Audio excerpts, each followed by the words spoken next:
Псалом 16. Пази ме, Боже, защото на Тебе уповавам. Рекол Господу, Ти си Господ мой. Вън от Тебе няма добро за мене. Светиите на земята и в отбраните в тях е всичкото ми благоволение.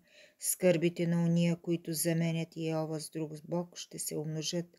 Аз не ще да пренеса техните от кръв възлияния, нито ще произнеса имената на боговете им. Господи, Ти си делът на наследството ми, чашата ми.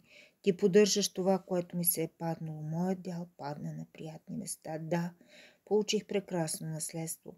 Ще благославям Господа, който ме е вразумил. Още и в нощно време сърцето ми ме учи. Винаги поставям Господа пред себе си.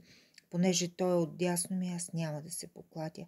Затова се зарадва сърцето ми, развесели душата ми, още и плътта ми ще пребива в увереност, защото няма да оставиш душата ми в ада, нито ще допуснеш святия Твой да види изтление.